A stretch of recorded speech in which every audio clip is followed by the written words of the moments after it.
Bueno, buenas tardes. Una tarde complicada. Estamos un poco, bueno, eh, los que queremos estar, porque es una tarde dura en el clima y con otros eventos importantes y además el compromiso de siempre de acabar con cierta prisa. Yo sí que quiero, en nombre del Ateneo, recibir como merece a un escritor de éxito, de mucho éxito, que tiene unas características especiales en su escritura que le hacen seguramente, pues eso, tener miles de seguidores y en este caso, como ya en uno precedente,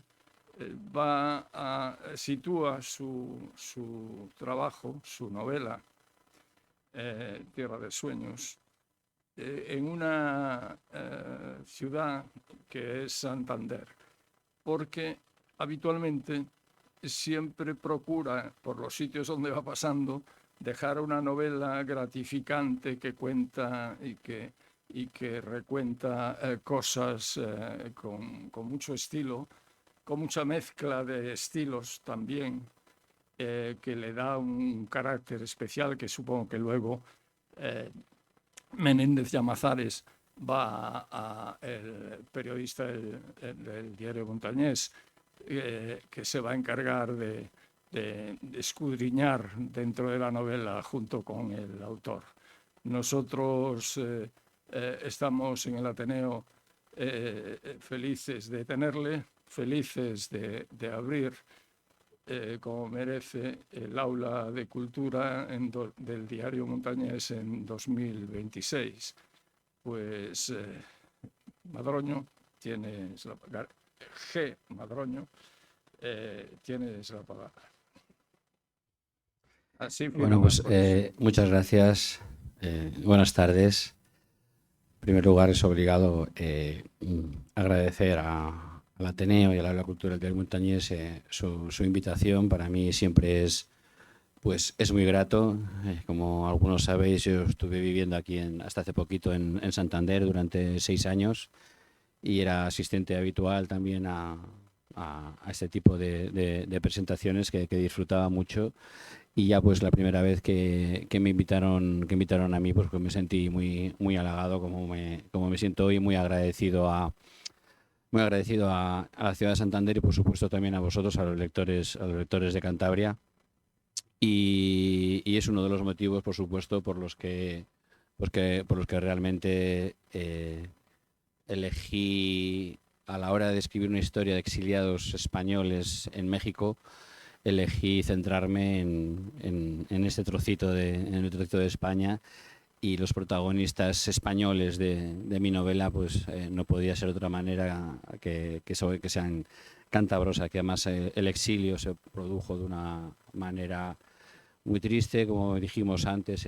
Aquí hubo fronte de guerra, y luego me pareció pues muy bonito y muy adecuado escribir una historia de amor. Es una historia de amor de dos jóvenes, una niña casi de 13 años y un muchacho de 17, que puede parecer que eran muy jóvenes, pero es que era la edad que tenían mis padres, por ejemplo, cuando se conocieron en aquella época, ¿no? Y entonces, pues he querido representar una historia de amor tal y como posiblemente la vivieran nuestros padres, nuestros abuelos, y una historia de amor contemporánea que no tiene nada que ver con la anterior, aparentemente, pero luego sí que guarda muchos paralelismos, ¿no? Entonces no quiero extenderme. Quiero agradecer también a Javier que me acompañe. Echamos de menos a Castañeda, porque me acordé de él escribiendo la novela, porque en una de las nombro un episodio que ocurre en México, donde un abogado apellidado Castañeda, mexicano, se llevó debajo del sarape un códice azteca que tuve oportunidad de consultar en la Biblioteca Nacional de París. Vio que no había nadie, esto fue, creo recordar, en el año 82, vio que no había nadie y agarró ya no digo coger, desde que estoy en México, agarró el códice y se lo introdujo debajo del sarape y se volvió a México y lo entregó. Fue recibido como un héroe porque también esta novela, digamos, es una denuncia de todo el expolio arqueológico, artístico que ha sufrido México y que ha robado un poquito de su identidad. Pero bueno, no vamos a adelantarnos. La verdad es que es muy difícil. Bueno, ahora...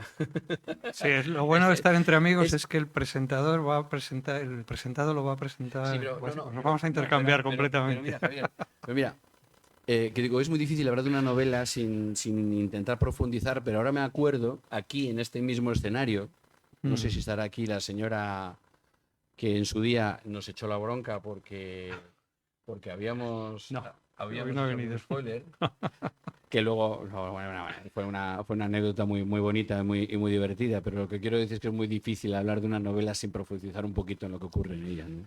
Bueno, pues haremos unos cuantos spoilers, o sea que si se van a enfadar, enfádense ya, no se preocupen. Bueno, pues muchísimas gracias a Julio y sobre todo muchísimas gracias a vosotros. Esto sí que es un puñado de resistencia, ¿eh? Entre el tiempo, el Barça, que parece que no jugara el Racing, sino el Barça. Y bueno, que la lectura se ha convertido últimamente en un artículo de lujo, pues muchísimas gracias por acompañarnos y de verdad que es un placer veros las caras y saber que hay tanta gente que disfruta y se mueve para ver en directo a un escritor que yo diría que es un escritor cántabro. No sé si 6 años es bastante para que te den el pasaporte 6 años. de Cantabria, pero bueno, es que No claro, he llegado a ser Félix, STV, no he tenido tiempo suficiente para eso, pero bueno. SCTV, ¿no? De casi toda la vida, Eso digamos. ese sí, En con la ese C delante sentido. sí. Claro, bueno, es que en realidad Modroño, eh, bueno, nosotros se lo voy a contar, pues somos muy amigos, ¿no? Desde hace bastante tiempo, o sea que nos conocemos bien. Félix, claro, pues arrastra desde siempre esa historia de que él es vizcaíno, pero es también zamorano, y que, claro, ha llegado aquí, ahora es un poco cántabro, pero es que también es un poco sevillano, porque tiene no solo casi media vida que pasó por Andalucía, sino incluso, bueno, pues negocios. Si vais a Sevilla, te hago la publicidad. Paren en el Milonguitas, frente de la catedral. Que Si no vendo libros tengo que sí, vender es que, milanesas. en fin, pues sí, disfrutarán. Seguramente incluso les podrá contar luego algún parte del argumento de su siguiente novela, si le encuentran. Si le encuentran. Porque claro, nos ha dejado aquí bastante huérfanos en Santander, Félix, porque hace unos años se nos fugó. Se fue a México y no hizo falta ni guerra civil. Bueno, hubo algún otro altercado mucho más agradable, ¿eh? Algún encuentro que le ha hecho moverse a América, y lo que pasa es que ha vuelto con un libro debajo del brazo, un libro en el que, bueno, pues enseguida verán, no sé si te presento entero, como esas cosas que hacen los presentadores, como hemos saltado así, cuento todas las novelas que has hecho, y es que igual nos empieza el partido del Racing antes de que acabe, porque saben, bueno, esta es la 10ª ya. Por contar así un poco por encima, bueno, si han leído el diario, pues ya sabrán, Félix, bueno, pues fue cocinero antes que fraile, es decir, cuando nos habla, cuando nos escribe, yo creo que es un poco en ese sentido muy cervantino, porque enseguida vemos que hay mucha vida, ¿no?, en sus páginas. Y hay mucha vida porque Félix ha vivido mucho. Primero como estudiante en Salamanca, aparte de su juventud en Portugalete y en Bilbao, vamos, como bilbaíno, pero luego como estudiante en Salamanca, creo que allí se licenció en Derecho, me parece que fue. Sí, Luego, fui un universitario fantástico. Estudiante ya no tanto, eh, porque es que como universitario, a ver, estaba en la Peña Taurina y no me gustaban los toros, estaba en la Peña Madridista y no del Atleti, estuve en un grupo de teatro, fundamos una revista, estaba en la Tuna, estaba federado en fútbol y en baloncesto, jugaba al mus, pues se ha puesto, y entonces salíamos por las noches. Entonces no era actor, en verdad, te tengo que comentar. Entonces no tenía mucho tiempo de estudiar. No era malo estudiante porque llegábamos a fin de curso, pegábamos rápido el empuje, pero en tercero tuvimos una salmonela en el comedor universitario y ahí se me fastidió, ya se me cayeron los castillos de naipes y bueno, entonces tuve que irme de Salamanca para terminar la carrera. Soy licenciado en Derecho. Mi padre todavía hace un poco tiempo me dice, ¿tú al final acabaste la carrera, hijo? Y digo, sí, acabé la carrera, papá, afortunadamente por la Universidad de Salamanca, está ahí, está en mi currículum. Sí. Lo que pasa es que, bueno, te dedicaste a las finanzas, a trabajar en un banco durante 2 décadas. Lo que pasa es que eso se te daría bien, pero lo tuyo no era, ¿no? Lo tuyo era más bien la creación y eso lo descubriste, pues, Pero casi de lo casualidad, descubro ¿no? con el tiempo. Yo es verdad que sí, una cosa buena que tuve siempre es que nunca abandoné mi afición de leer desde niño.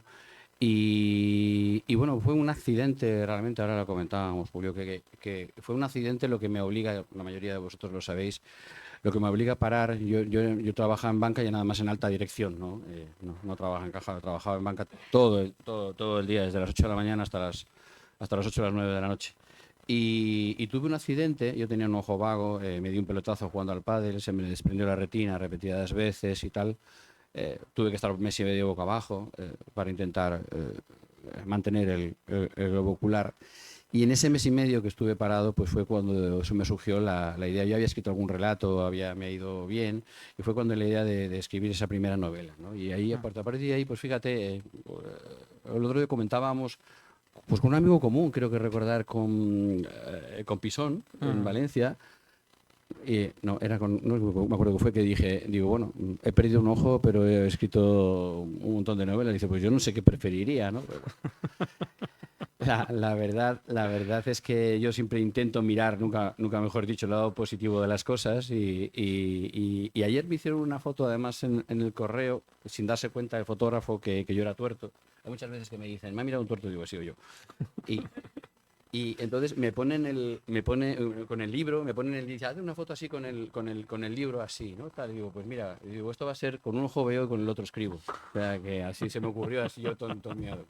Pero bueno, esa fue la historia, así empecé a escribir. Me ha hecho Ujú. gracia también lo que has dicho, que soy cántabro, que soy zamorano, que soy vasco y tal. Y la pasada semana en La Vanguardia pusieron las novedades más destacadas del mes y entonces yo estaba aquí entre los latinoamericanos, Félix Modroño. Digo, ya me han hecho mexicano. Digo, ya. Oye, pues, La verdad es pues, que llevo viviendo en México. Dejé Santander para irme a México. Y ese fue el motivo porque dejé Santander. Conocí a una mexicana cantando rancheras en un bar de Sevilla. Estas cosas me pasan, o sea, que no es que me lo invente.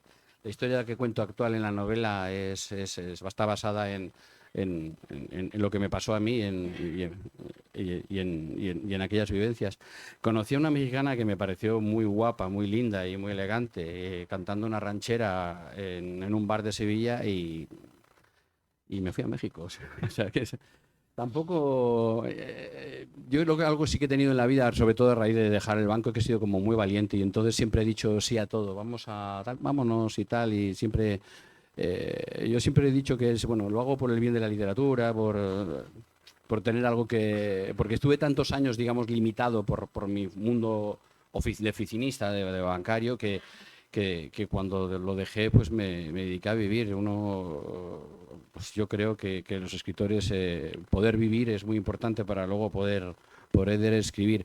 Por eso mis novelas son tan de verdad, creo, porque es que realmente yo me desnudo en ellas y tal. Ahora que está mi padre, que no lee en digital, todavía con 86 años ya lee poco, pero a mí cuando sale la novela sí me lee.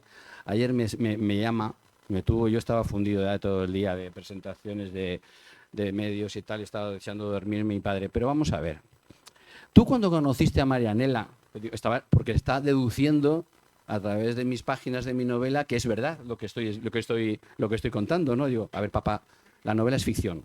ujú. Ya. Pero aquí hay muchas cosas tuyas que no sé qué, entonces, pues bueno, pero la verdad es verdad que en mis novelas hay mucho de mí, de mi vida, sí, tienes razón, Javier.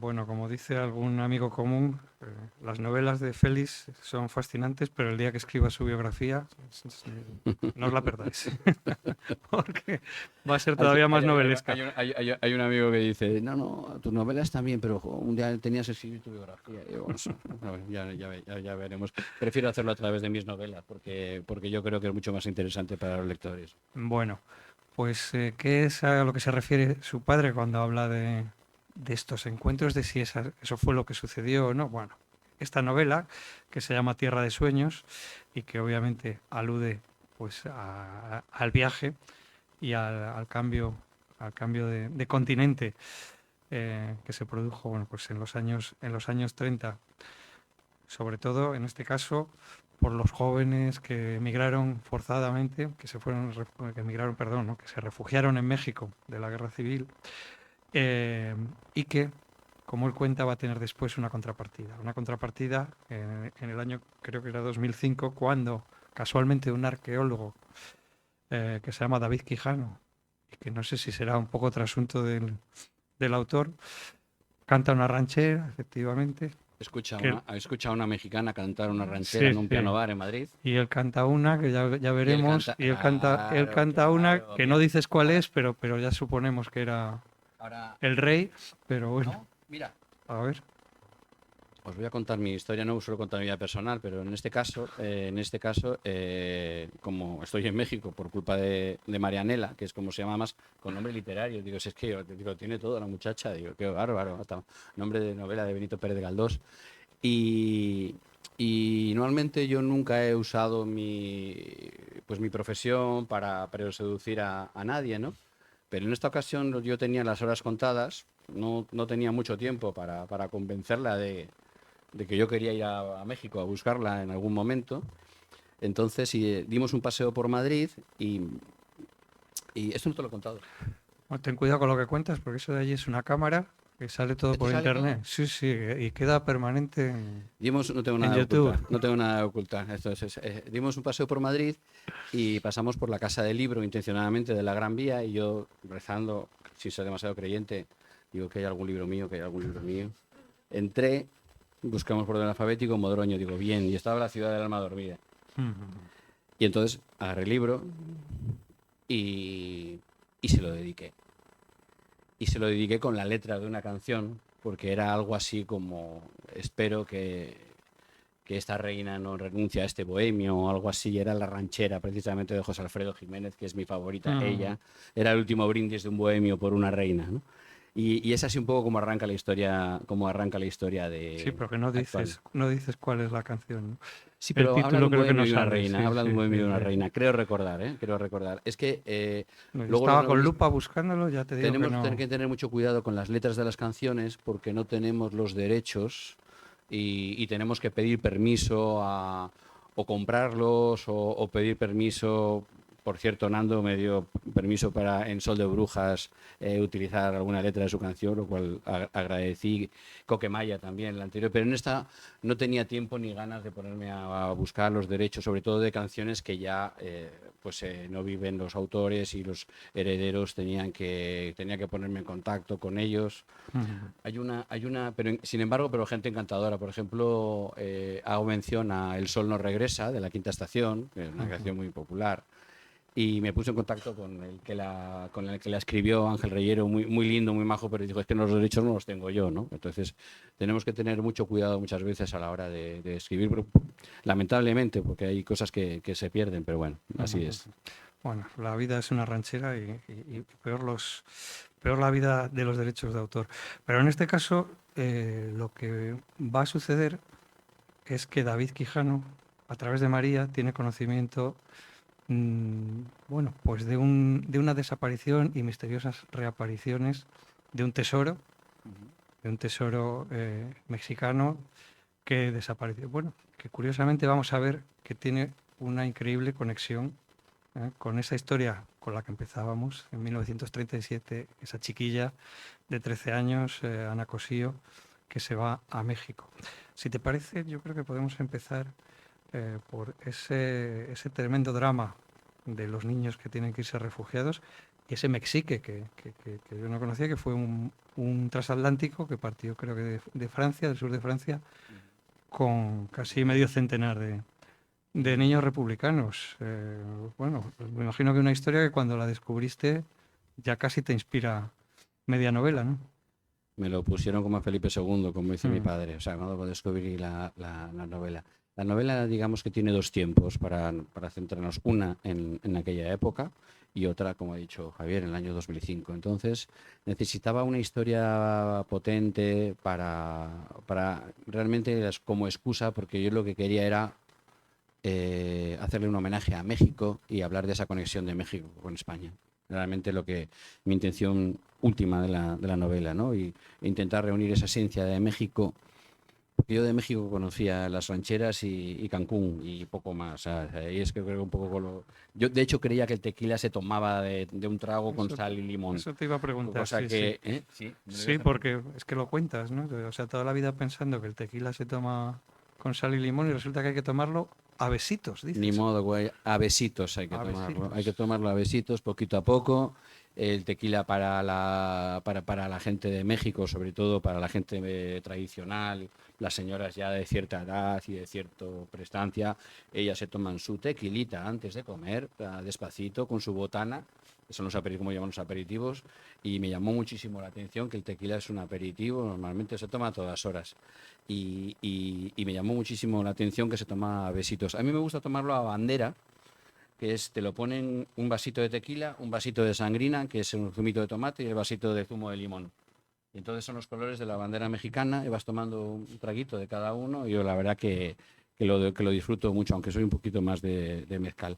Pero entonces digo, voy a necesitar una historia y viene a mis manos y cae en mis manos la historia de los niños de Morelia, que yo no la conocía. Eran 450 niños españoles, hijos de republicanos, que se los llevan en el año 37 a México para alejarlos de la guerra, un periodo hasta que terminara, con la idea de que iban a volver, pero por cosas del destino y con lo que ocurrió, la mayoría de los niños nunca volvió a España ni volvió a ver a sus padres. Me pareció una historia muy triste, pero muy digna de contar. Fueron los primeros refugiados realmente, ¿no? Fueron los refugiados y una historia muy poquito conocida, ¿no? Y luego estaba la historia del yate Vita, tampoco, por mí tampoco creo que no es demasiado conocido. Todo el mundo conoce el oro de Moscú, que se llevaron a Moscú, pero también hubo un barco, el Vita, que se llevaron a México. Fue 2 años después, en el año 39, ya a punto de terminar la guerra. Y se me ocurrió la idea de, pues esta pareja que os he dicho, de la niña de 13 años embarca, es una de las niñas de Morelia, y el niño del joven soldadito de 17 se enrola en el Vita para poder ir a buscar a esta niña, ¿no? Que estaba en el niño de Morelia. Entonces me pareció como una historia muy bonita, una historia de amor, que además me permitía contar esos dos episodios digamos, tan importantes y tan desconocidos, creo, a mi juicio, entonces, ¿no? En ese periodo, ¿no? Ya, y justo como la serie esa de televisión, ¿no? Amor en tiempos revueltos, porque eh, esa historia de amor está rodeada de una historia absolutamente rocambolesca, pero que conviertes en todo un thriller, porque claro, hablamos de amor, hablamos de tal, pero es una novela de Félix Modroño. Es decir, aquí hay investigación, hay thriller, hay su misterio y su intriga, y sobre todo hay una trama cántabra inesperada, porque de repente aparece hasta el terror rojo de Santander, porque claro, aquí a los niños se les asustaba con que viene Neila y te lleva a la checa o te tira por el faro. Y sin embargo tú has encontrado el itinerario de Neila, no solo en México, sino primero en Francia, etcétera, y que además hubo muchísimo, pues muchísimo más de lo que ha quedado de la leyenda negra y muy inesperado, ¿no? Sí, es que nosotros conocemos la historia y nos cuentan los personajes y conocemos los personajes históricos en un momento histórico determinado donde realmente, digamos, se hacen famosos, por decirlo de alguna manera. Pero a mí me interesaba mucho, bueno, ¿y qué pasa después con toda esta gente, ¿no? ¿Qué es de sus vidas? Y de hecho en la novela, por eso incluso al final hago una dramatis personal, una relación de personajes que aparecen en la novela para saber qué fue de ellos. Por si alguien dice, ¿qué pasó con fulanito? ¿Qué pasó con menganito?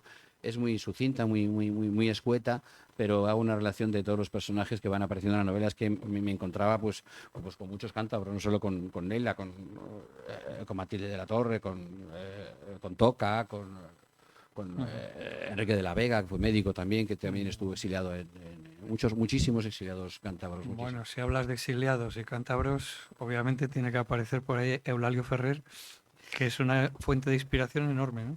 Y me alegro que me hagas esta pregunta porque realmente cuando yo descubro la biografía también que cae de Eulalio Ferrer, es que Eulalio Ferrer fue soldadito con 17 años en Santander, entonces obviamente me he inspirado mucho en su biografía y en su vida para recrear el personaje de Mateo Llamazares. Le llamé Llamazares porque digo, bueno, digo, a ver qué amigos tengo yo en Santander que le puedo poner un nombre, mucho es que no, que le llame Mateo, como mi abuelo, ¿no? Y, y la verdad que sí, que tiene mucho toque cántabro la novela por eso. Y Eulalio Ferrer es una figura que yo desconocía realmente, había oído así como ligeramente de ella, pero cuando me adentro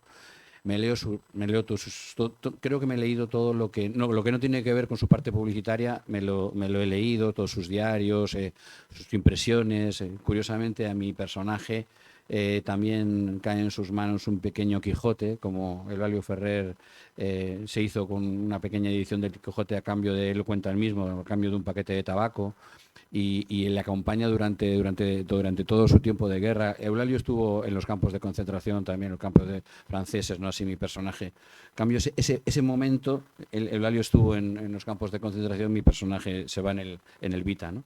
Pero bueno, al final acaban también los dos en México. Entonces me pareció la vida de Eulalio Ferrer, pues sobre todo su principio de vida absolutamente novelesca y en cierto modo pues un homenaje. No podía llamarlo así porque evidentemente necesitaba un personaje de ficción y darme cierto juego, pero realmente sí, mi Mateo tiene que ver mucho con él, sí.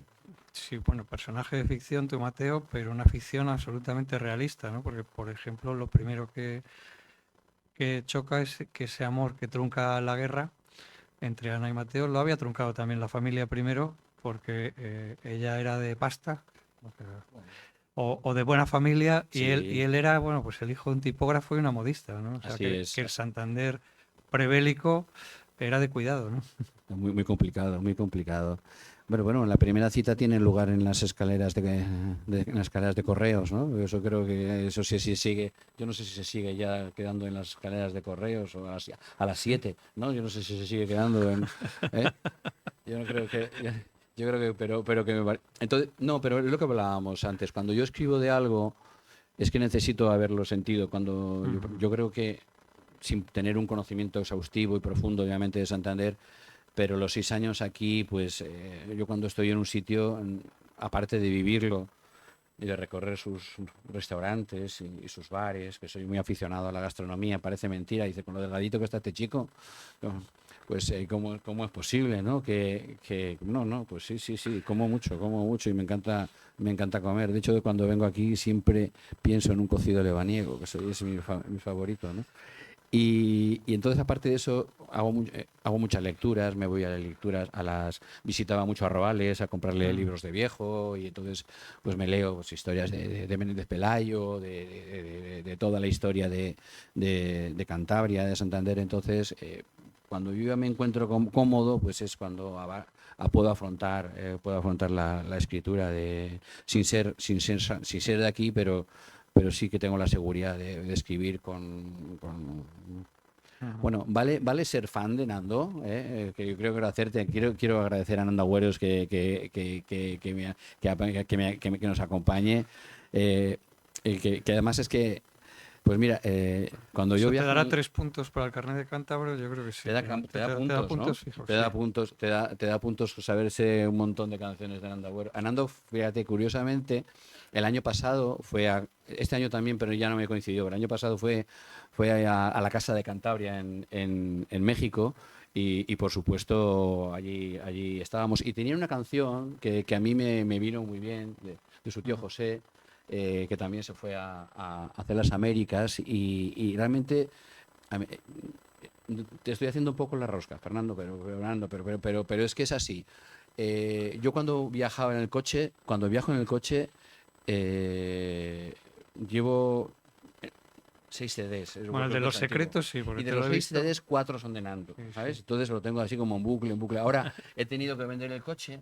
Y digo, bueno, ¿ahora qué hago? Joder, ¿ahora qué hago? Pero bueno, he descubierto Spotify. Bueno, yo era la bomba, porque ahora sí que estoy descubriendo canciones vamos, que ni sabía ni que existían de todos sus tiempos. Entonces, pero ya hablando en serio, hay, como lo ocurre con las rancheras, que son pequeñas historias que dice que te cuentan con muy poquitas letras y con una manera muy contundente y muy evocadora. Te cuentan, para mí, las letras de Sabina, de Aute, de Los Secretos, digamos que también forman parte de mi bagaje como escritor, ¿no? De inspiración y, por supuesto, en los últimos tiempos, las de Nando. Entonces, yo creo que sí, que no sé si tengo el carné mexicano también, pero el de cántabro ya estoy a punto de, no le echo limón a los calamares, a las rabas, perdón. Ya, uy, que ya la lié. ¿Ves? Que no. Ya no podía, ya sabía yo que no podía decir eso. Bueno, como tenías algún punto ganado primero, no. Bueno, como decía al principio Julio Rama, tu obra se suele caracterizar por una fusión, ¿no?, de géneros. Pero leyendo este libro, obviamente, el tema de la guerra lo habías tocado, la guerra civil española, en Secretos del Arenal, yo creo que la primera vez. También aparece cuando cronológicamente llegas en tu gran novela por entregas, que es de la gran novela bilbaína de la ciudad, de las ciudades, sí, de los ojos grises, de la piel de plata, bueno. Eh, y el escenario cántabro lo habías abordado en Sol de Brujas, pero aquí hay no solamente es que des el salto a América, sino que yo creo que hay un cambio en cierto sentido luminoso, ¿no? La prosa se vuelve en algunos momentos algo más cantarina, se te ve bastante feliz. No sé si será cosa de Marianela, del tequila o, Supongo que tiene que o de ver los cambios efectivamente de aires, con mi estado vital. pero hay algo que se nota también y es ese, bueno, que es una novela. Os decía, de thriller, tiene mucho componente de aventuras, pero hay una parte que es obviamente mexicana, y voy a hacer spoiler, o sea que si no quieren que les desvele nada, eh, esos tesoros que hablábamos que son robados, bueno, en algún momento eh, uno llega a pensar que hay maldiciones aztecas para quien los posee, ¿no? Enlazas en ese sentido un poco con la tradición indígena, ¿no? Y yo creo que en ese sentido sí que te ha influido bastante, yo no sé si las lecturas allí, el conocer a los escritores y la tradición oral, o sobre todo el contacto y esa forma de vida que es bastante diferente a la nuestra y donde hay, bueno, pues un peso de la tradición que aquí que tal vez hemos perdido y un peso, bueno, de lo sobrenatural, ¿no? Que sorprende en tu novela porque no estaba en novelas anteriores No, porque y yo soy de muy repente escéptico. aparece, ¿no? Ujú. Yo soy igual que era escéptico con el amor y me las he tenido que tragar todas juntas. Era muy escéptico también pues con todo lo que tiene que ver con lo sobrenatural. Tienes razón en que esta novela yo creo que es más una novela de aventuras, es una novela luminosa, ¿no? Eso sí que intento ser en ese sentido, ha sido intencionado. Pero claro, cuando tú llegas a México, nos llaman gachupines, efectivamente. Llegas a México y llegas a una reunión de amigos y tal, de gente, digamos, preparada, gente tal, y dicen, anoche vi a don Serafín. Ay, pues yo lo vi la semana pasada. Y no, y resulta que que todo el mundo ha visto a don Serafín, menos yo. Digo, ya pregunto, digo, ¿quién es don Serafín? Pues el sacristán que murió hace 10 años. Y, ¿saber? Y lo dicen con una naturalidad. O sea, y tú te quedas ahí diciendo, no te puedes reír porque dices, todo el mundo ha visto a don Serafín. Y te quedas así como diciendo, bueno, pues yo qué sé, pues empieza, te da que pensar. Cuanto menos te da que pensar. Obviamente a mí México me ha abierto mucho la mente, ¿no? ¿Pero viste a O, Don Serafín también o no? claro, sí, no, yo no quiero ver a Serafín porque es un cagao. O sea, yo para esas cosas a mí los espíritus me han dado siempre mucho miedo. Que me dicen, pero sí hay que tenerle más miedo a los vivos que a los muertos, y no, y como está México ahora, pues entiendo que lo puedan decir, ¿no? Y, o cuando allí el Día de Muertos, como bien sabéis, se celebra por todo lo alto, en algunas regiones más que en otras. Yo estuve en el Santolo, que es como se llama allí el Día de Muertos, en la Huasteca, la selva de San Luis Potosí, y me cuenta el alcalde, allí lo llaman el presidente municipal, me cuenta, es licenciado en leyes, digo por ponerlo en situación, me cuenta, no, aquí el Día de Muertos, vamos todos con máscaras, ponemos las flores esas de cempasúchil por el camino y las velas, y entonces pues vamos a buscar a los muertos al cementerio, que también están con máscaras, y entonces bajamos todos juntos con las máscaras porque no se sabe quién está muerto y quién está vivo. Celebramos todos, vamos por los altares y tal, y ya pues es una fiesta, todos juntos, de comunidad, entre vivos y muertos, y ya pues el día siguiente, pues ya los muertos se vuelven, como ya tienen el caminito hecho de flores y de velas, pues ya se vuelven ellos solitos al cementerio, ¿no? Pero es que se lo está diciendo absolutamente convencidos. Entonces, pues digo, pues obviamente en esta novela, pues si yo quiero contar algo de la esencia de México, tengo que abrir una puerta evidentemente, lo que he dicho, a lo sobrenatural y al mundo de los espíritus. Ellos tienen una relación con la muerte, pues no sé si habéis visto la película Coco, y si no os la recomiendo, pero es que es tal cual, ¿no?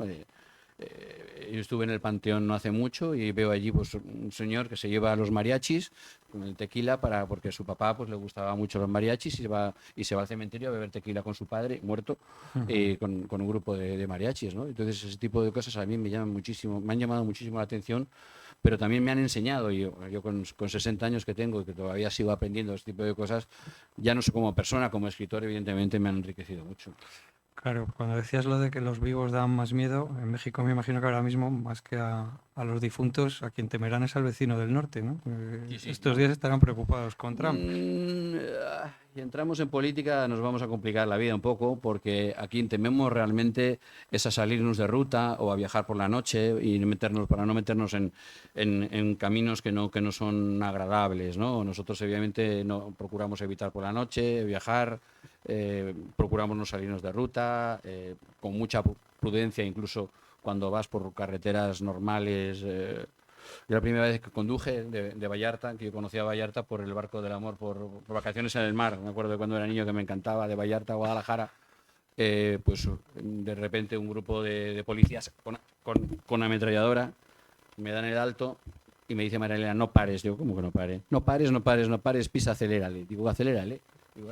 Yo tuve un momento que digo, ¿qué hago? Y aceleré, tiré, y teníamos un buen coche, y dice, no, que no nos pillan, tal, que no eran policías. Digo, no eran policías, ¿cómo lo puedes saber?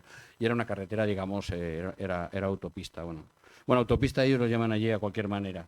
Si tienes acotamiento, Arcén ya es autopista. La línea continua, por supuesto, no se respeta. O sea, pues eso, ahí te puedes encontrar, si hay arcén, te tienes que apartar porque te puedes encontrar un tráiler, un camión de frente. Que yo digo, y yo aprendo. Ahora ya cuando vengo por aquí digo, gachupines, estos que van respetando aquí la línea continua, no mames, güey. Digo todo aquí porque ya estás acostumbrado a echar lámina, como decimos aquí. Entonces, bueno, todo ese vocabulario que tienen es maravilloso. Que como decía la presidenta de la Casa de México el otro día, que le había una conferencia, dice, tenemos el mismo vocabulario, pero no hablamos muchas veces el mismo lenguaje, y tiene mucha razón, porque hemos encontrado con enfrentamientos, ¿no?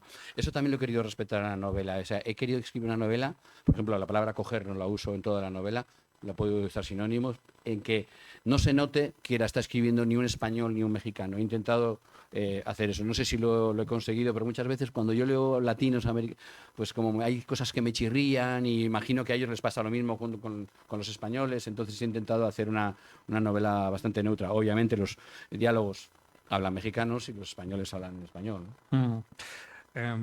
Bueno, antes hablábamos de ese trasunto de Eulalio Ferrer, pero bueno, a mí me interesa también mucho ese arqueólogo que inventas. Sí, sí. Pagafantas. Uh-huh. Sí, bueno, pues este es se cree que es seductor, pero claro, cuando... ¿Hacemos un poquito de spoiler? Venga.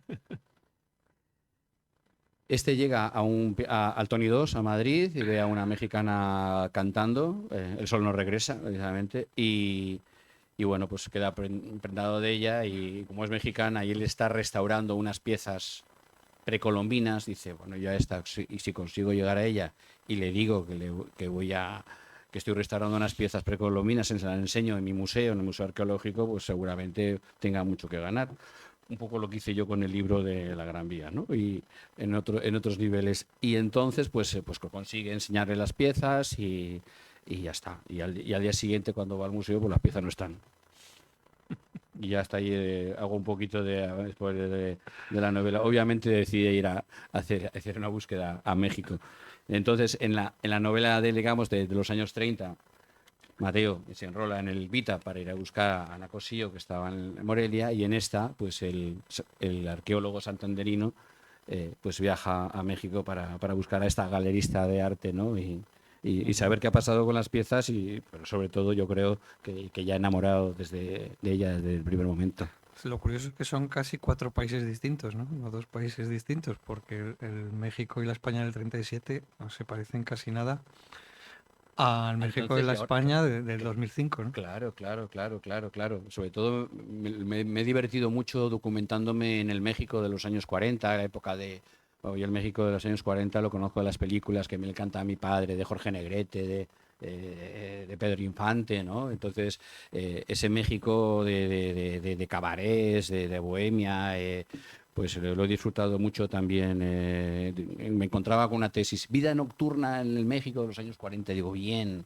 Y me tragaba, yo debo ser el único que se ha leído esa tesis de este muchacho, que con tesis de 400 páginas, pero luego yo descubrí a lo mejor varios libros donde mencionaban a los mismos personajes. El pistolero Colo Cora, que había sido luego guardaespaldas de Jorge Negrete, digo, qué maravilla. O de repente Agustín Lara, por allí pululando, que le habían pegado un botellazo y por eso tenía esa marca, conociendo a María Félix, cantándole María Bonita, María Félix luego con Jorge Negrete, Agustín Lara se venga de María Félix casándose con la hija que ellos habían adoptado los dos, en fin. He disfrutado Pedro Infante matándose, perdón, o sea, no que disfrutara, matándose en un accidente de avioneta, en el tercer accidente de avioneta que tuvo. O sea, que ya dices, bueno, cuando has tenido un accidente tienes que tener cuidado. El segundo ya te tienes que preocupar.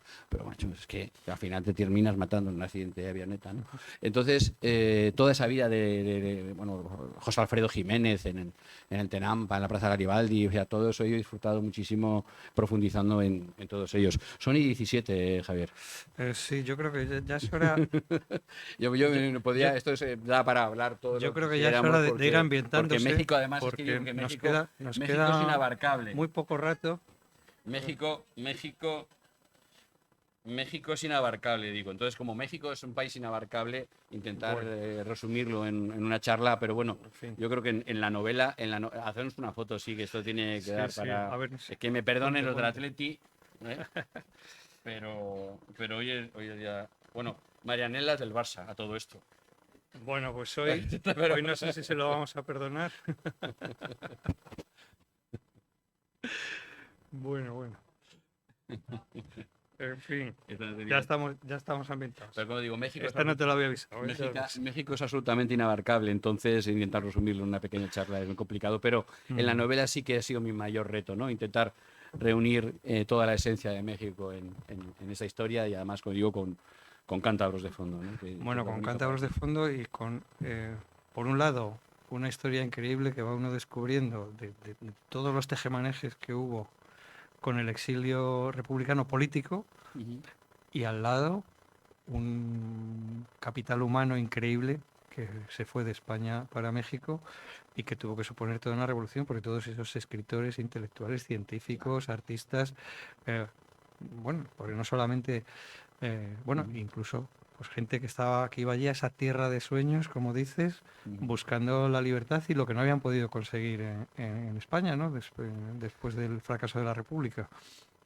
O sea que tuvo que ser Eh, una fusión. Sí, bueno, yo he sido un poquito desarraigado en ese sentido, pues no me ha sido muy complicado ponerme en la piel de algunos de los exiliados, pero porque además su problema es que ellos se habían dejado un país, una patria, pero es que aunque volvieran, su patria ya no iba a volver a ser la misma, ya no existía. Entonces intentaron encontrar en México lo que habían perdido en España, ¿no? Y bueno, pues era una historia final de historia también de desarraigo y eso también pues una historia pues que da mucho pie a la novela por el tono evocador que tiene la historia, ¿no?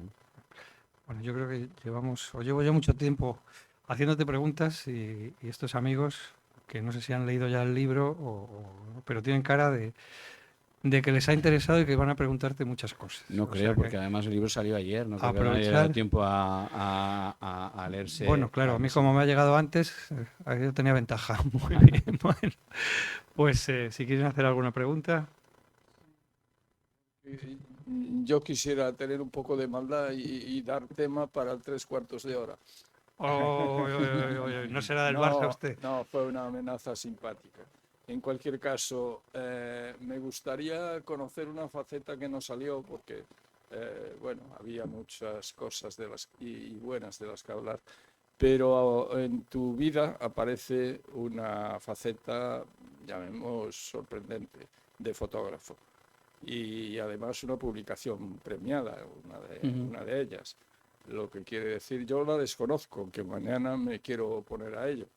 En cualquier caso, solo me queda añadir, sin subir, que yo quería dejaros ahí a los dos, quería añadir que Eulalio Ferrer y su cervantina pasión estuvieron en este centenario lugar varias veces y ha sido y es un orgullo recordable. Hablarnos algo de eso y no introduzco otros temas que todos queremos. De mi A las 9 el mismo. Sí. Bueno, realmente, Javier antes lo ha dicho, cuando estaban en el banco, pues yo necesitaba una búsqueda y fue algo casual. Era muy aficionado a la fotografía, pero tuve la suerte de tener talleres con algunos de los fotógrafos más importantes del mundo en retratos, como fue Alberto García Alix, que Premio Nacional de Fotografía, luego con Humberto Rivas, aprendí mucho de ellos, con Atina Aya, que fue que iba de alumno con Humberto Rivas. Yo tengo una foto preciosa de ellas, porque Humberto Rivas, que era Premio Nacional de Fotografía argentino, vivía en Barcelona, veía las fotos de Atina Aya. Atina Aya era un fotógrafo sevillano que murió prematuramente también, y digamos en su fotografía está inspirada en una película que os recomiendo que se llama Isla Mínima, ¿no? Y entonces Humberto Rivas decía así, como diciendo, o sea, perplejo, ¿no? Con la fotografía de Tinaya. Entonces tuve la suerte de trabajar o de disfrutar de la fotografía de los grandes, y por eso soy muy aficionado a la fotografía. Hice alguna pequeña exposición, publiqué algún libro, pero realmente el camino al final lo encontré en la literatura. Que soy visual, pues posiblemente sea visual también por mi discapacidad, no solo auditiva, sino ocular, y yo pues intento pues eso, todos los sentidos que me faltan, transmitirlos y que me sobren en mis novelas, ¿no? Más cosas, mira, por allí. Hola, buenas tardes. Hola. Mira, yo te he descubierto gracias a este libro. Ayer me he leído el prólogo porque casualmente mi chico es mexicano y literalmente lo que plasmas en este libro la pasó prácticamente a su familia. Y ayer me hiciste llorar de emoción, de felicidad. Pero mi pregunta es, ¿de dónde has sacado la idea de la fotografía de la portada? Porque veo 3 escenarios y me gustaría saber de dónde has sacado la idea. La idea de la cubierta, de la portada, Sí, de la foto. no es la que yo quería. Sobre todo, Realmente, no, bueno, a ver, yo inicialmente teníamos un problema de que la novela trata de tantas cosas, Sí. que teníamos un problema y al final, como el título era Tierra de Sueños, pues ese cielo rojizo nos pareció muy evocador.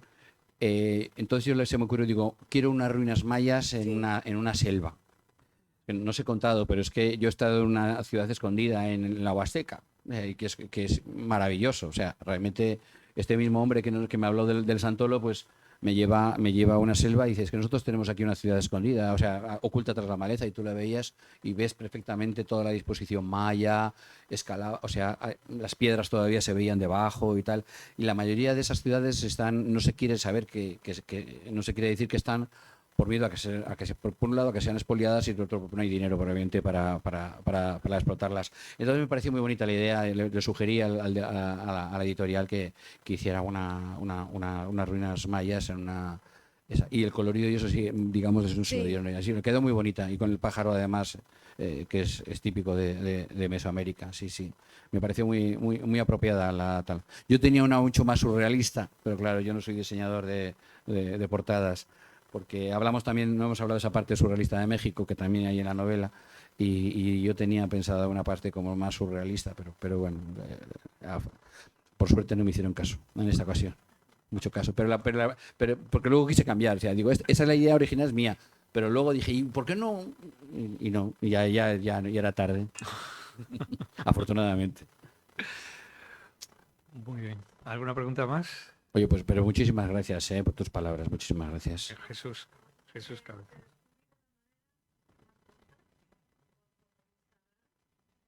Sí.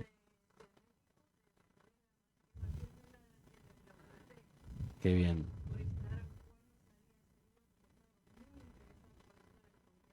Sí, sí, sí, sí, sí. Pues te lo agradezco, te lo agradezco muchísimo porque la verdad que eso recompensa todo el trabajo que lleva detrás. Además, cuando yo escribo una novela, en este caso, hoy en día es que estamos todos con el dedo y tal, y leo un thriller adictivo, qué necesidad de pasar páginas, uy, que no sé qué.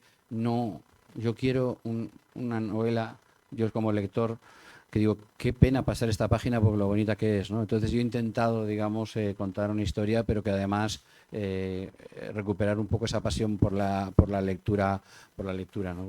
Que yo creo que se está perdiendo, porque ahora mismo hay contadores de historias, pero hay muy poquitos escritores. Entonces, a ver si somos capaces de ir alejando pantallas. Tú te puedes ir cuando quieras, Javier. No, cuando quiera, no, cuando empiece el partido. Venga, dejamos ahí a Jesús, por favor. Jesús, sí. Sí, yo no quería tanto preguntarte, sino hacer un comentario general y animar al personal a que compre este libro y le lea. Yo te descubrí, no me parece que sea la primera novela tuya, pero sí la que a mí me acercó a tu vida literaria, que es La ciudad de los ojos grises. Y esa novela a mí me entusiasmó y te he seguido desde entonces, y me ha llamado mucho la atención en tu obra, en tus 10 novelas, cómo eres capaz de hacernos sentir el Bilbao, ese, e incluso el Bilbao de transición hacia el Bilbao industrial, el Bilbao de la época del terror también, cómo nos hace sentir en alguna novela La Rioja, cómo nos has descubierto Santander en tu estancia aquí, y tengo ganas de leer, no sé cuándo le tocará a esta novela leerla, porque tengo algunas pendientes, pero me gustaría descubrir que también te has acercado a la inmensidad de México en esta novela. Y si lo has hecho, pues será un éxito. Y yo estoy seguro que así será. Y por eso me atrevo a recomendar la novela. Yo ya la he comprado, me la he firmado. Y cuando termine me iré a ver al Barça y al Racing. Pero me gustaba estar hoy aquí hablando contigo de esta novela. Y en todo caso, ¿cuál es lo que más te ha llamado la atención de ese contraste de México que uno va descubriendo? Yo he estado en México algunas veces y es una aventura de país, pero es una aventura de país también con unos contrastes de donde estés. No es igual estar en Chiapas que estar en México Distrito Federal, no es igual, ¿no? ¿Cuál es lo que más te ha llamado la atención de ese México en evolución y del que tenemos algunas referencias quizá no del todo acertadas? A mí me gusta que me hayas comentado los niños de Morelia, que os hayáis acercado a algunos de los exiliados. De esos exiliados, algunos cuando volvieron a España no descubrieron, porque no conocían la España que ellos habían dejado. Esto lo cuenta muy bien Max Sau cuando vuelve a España sin que nadie lo sepa que vuelve, y descubre con que nadie conoce a los exiliados. Nadie conoce la obra de Cernuda. Era una historia nadie oculta conoce la obra de en esa Max Sau. época, una oculta de España, ¿no? ¿Pero esto qué es? ¿Qué país nos han dejado esto? Massaus escribió un cuento muy divertido, un cuento muy divertido, porque es que, claro, los exiliados hablaban allí en los cafés cántabros y tal, hablaban, ¿no? Pues cuando muera Franco volvemos, y cuando muera Franco vamos a volver, y cuando muera Franco, y ya incluso algunos se repartían, pues yo quiero ser ministro, yo quiero ser tal, yo quiero ser secretario cuando muera Franco y tal. Y Massaus escribe un cuento muy divertido en que un camarero mexicano, harto de escuchar a los españoles decir que cuando muera Franco viene aquí a matar a Franco. Solamente para que en su café se deje de hablar ya de la vuelta española. Muy divertido el cuento ese de Masau.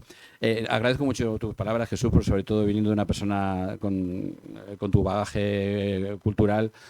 Para mí me halaga muchísimo y me tranquiliza mucho porque los escritores todos somos inseguros. O sea, por mucho que digamos lo contrario, todos lo somos.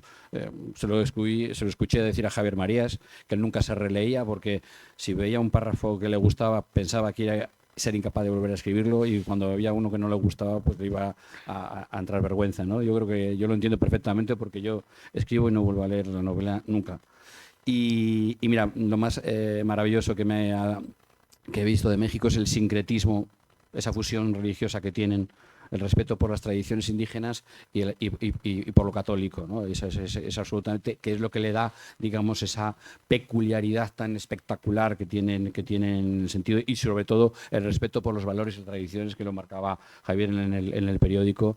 Llegas allí, hay niños por todas partes corriendo y bueno, no voy a contar ahora, es que me sabe un poco mal, pero por el tiempo, pero resumo que todavía, pues, yo que sé, los niños abren la puerta del coche a las chicas. Yo que cuando pasean las mujeres van por dentro de la calle, y en cambio las mujeres mexicanas son como muy femeninas, se dejan, les gusta esa caballerosidad, pero a veces son muy feministas porque han sido mujeres maltratadas a lo largo de la historia. Entonces,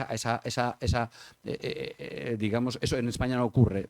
O sea, eso en España no ocurre, y me maravillaba, ¿no? Cuando yo llegué allí me decían el hijo de Marianela, que acababa de pedirle ser su novia a su novia, digo, ¿todavía se pide aquí eso? Pues claro, tú no le pediste a mamá, digo, pues yo no le pedí. Pues entonces eres quedante, no eres novio. Digo, espérate, ¿y qué hay que hacer? Pues flores y no sé qué y tal, rollo. Pues nada, allí yo entré a saco, ya digo. Entonces me parece ese tipo de cosas que aquí se han perdido y aquí me parecen muy bonitas. Fíjate que yo he sido muy escéptico, como he sido una especie de Grinch, y ahora pues que soy como un disfrutón de la vida. Te lo agradezco mucho, Jesús, la verdad, te lo agradezco mucho. Muy bien, pues enhorabuena, Félix, por esta novela. Muchísimas gracias por venir al aula de cultura del diario. Muchísimas gracias, sobre todo a vosotros, por venir, y mucha suerte con el libro. Y Aupa Racing. Eso, y Aupa Racing. A ver. Muy bien. Bueno, ahora si queréis podéis acercaros a que Félix os dedique algún ejemplar. Se están vendiendo a la entrada, o bueno, a saludarle, que es un tipo encantador. Muchísimas gracias.